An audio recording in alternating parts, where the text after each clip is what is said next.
Alright YouTube, what's up? This is G-Man coming at you. Part number 33 of my response to Flat Earth, Flat Wrong with Dr. Kent Hovind and Dr. Sun Genis. And so we're going to pick up right where we left off. He's talking about if you peel an orange and spread it out on the table. Let's let him ask Dr. Kent Hovind. The peeling in one piece, and then you want to flatten it out, lay it on the table. Obviously, you have to cut slices in it, and it peels out like a mercantile map. Which is why even the globe, if you'll notice, the paper that they print the globe on has to be printed flat, and then cut slices in it to fold it in round. So globes always have the seams in them. How do they explain? Well, the flat earthers, I don't see that the distances have to change radically. All along the circle as you're trying to flattening out an orange peel. How would they explain something like that? I mean, you talked about peeling the orange. Well, if you squash the peels, what are you going to have? You're going to have Antarctica that doesn't exist anymore because now you put it on the perimeter. Okay, and that perimeter is going to have to be 75,000 miles. But as far as this whole thing about not letting people down there and all, this is where the conspiracy theories really get wild.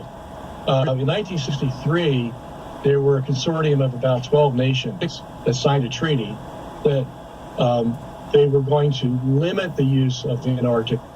All right, so he talked about it a little bit, but the answer is to the question, to Kent Hovind's question, is how do we explain whenever you take the globe and you flatten it out? Pretty sure his question was, how do you hide the extras? Well, you take a globe and you flatten it out. How do you hide the extra space? Because a globe, it comes together and then you flatten it out. So you've got all this space now between the curves. How do you hide that extra space? Well, you hide it in the water. It's easy to hide in the water. Nobody's going out there. Okay? The Navy is, but they're not questioning this stuff. They go out on missions and the submarines, and they go out on missions in the big boats and everything, the big tankers and ship liners or whatever. What is it called?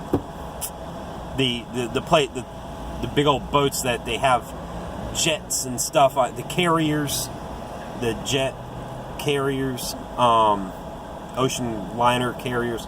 So they go out there and sometimes they will sit in the middle of the ocean and they'll just sit out there for weeks, and they won't be going anywhere. They won't be moving.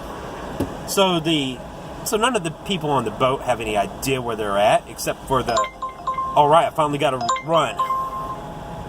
So anyways, none of the people on the boat have any idea where they're at. They're just sitting there. They're not doing anything.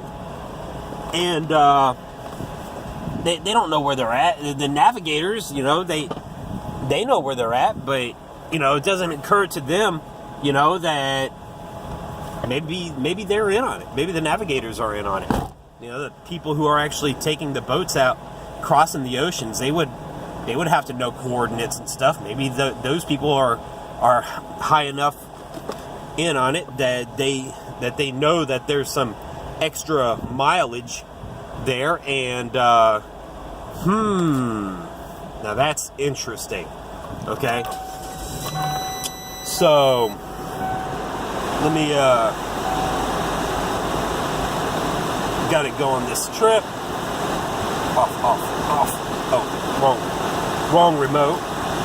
Off. There we go. No, it's not off yet.